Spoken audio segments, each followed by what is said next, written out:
ভূমধ্য সাগরের উত্তাল ঢেউ পেরিয়ে ইসরায়েলের সামরিক বাধা ভেদ করে আশার আলো হয়ে এগিয়ে যাচ্ছে গ্লোবাল সমুদ ফ্লোটিলা। ইসরায়েলের ধরপাকড়ের পরও ত্রাণবাহী প্রায় ২৪টি নৌযানের বহর ছুটে চলছে অবরুদ্ধ গাজার দিকে, যার সংখ্যা সকালেই ছিল ৩০টি। মাত্র ৮৫ কিলোমিটার দূরে অবস্থান করছে এই বহর, যার মধ্যে মিকেনো নামের একটি জাহাজ ইতিমধ্যেই প্রবেশ করেছে গাজার জলসীমায়। একের পর এক বাধা, নিষেধাজ্ঞা, এমনকি জলদস্যুতার মতো কার্যক্রম চালিয়েও দমানো যাচ্ছে না এই মানবিক সহায়তার বহর সমুদ ফ্লোটিলাকে। ধমক, দমন, এমনকি সমুদ্রে হামলা চালিয়েও রক্ষা যাচ্ছে না তাদের। গাজার কাছাকাছি এসে যেন আরও দুর্বার হয়ে উঠছে ফ্লোটিলা। তাদের থামাতে চায় ইসরায়েল, কিন্তু তারা থামে না, কারণ তারা জানে যখন অন্যায় দেয়াল তোলে তখনই মানবতা তৈরি করে পথ, আর সেই পথেই এগিয়ে যাচ্ছে ফ্লোটিলা। গাজার উপকূলে যখন উত্তেজনা তুঙ্গে, তখন মিকোনো নামের একটি জাহাজ ইতিমধ্যেই প্রবেশ করেছে গাজার আঞ্চলিক জলসীমায়। তবে তার ভাগ্যে কি ঘটেছে তা এখনও রহস্যে ঢাকা।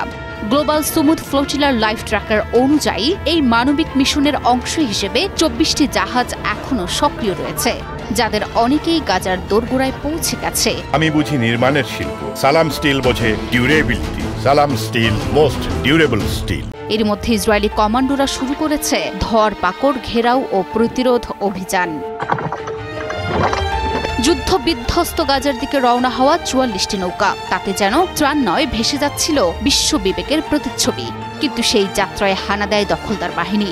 রয়টার্সের প্রতিবেদন অনুযায়ী গাজা থেকে ১২৯ কিলোমিটার দূরে ইসরায়েলি সেনাবাহিনী আটকে দেয় অন্তত ১৩টি নৌযান। রয়টার্স জানায় সব মিলিয়ে এখন পর্যন্ত থামিয়ে দেওয়া হয়েছে ২১টি নৌযান, এর সংখ্যা আরও বাড়তে পারে। তাছাড়াও আটক করা হয়েছে ৩৭ দেশের ২০০ জনেরও বেশি আন্তর্জাতিক মানবিক কর্মীকে। ইসরায়েলের দাবি, যাদের আটক করা হয়েছে তারা নিরাপদ এবং সুস্থ, কিন্তু তাদের বিরুদ্ধে শুরু হয়েছে ইউরোপে নির্বাসনের প্রক্রিয়া। তবুও যেন লড়াই থেমে নেই, তবুও যেন পিছু হটেনি গ্লোবাল সমুদ ফ্লোটিলা। এক অদম্য দৃঢ়তায় বাকি জাহাজগুলো এগিয়ে চলেছে মুক্তির প্রতীক হয়ে, আশাহত মানুষের হৃদয়ে এক নতুন আশা জাগিয়ে। সামনের দিকে এগিয়ে চলছে অবরোধ ভাঙার এই নৌবহর, প্রতিবাদের জলে ভেসে আসছে মানবতার এক অনবদ্য আহ্বান। এখন দেখার বিষয়, ইসরায়েলের অপ্রতিরোধ জাল ভেদ করে ঠিক কতটা নৌবহর গাজায় পৌঁছাতে পারে। Desk report, news 24।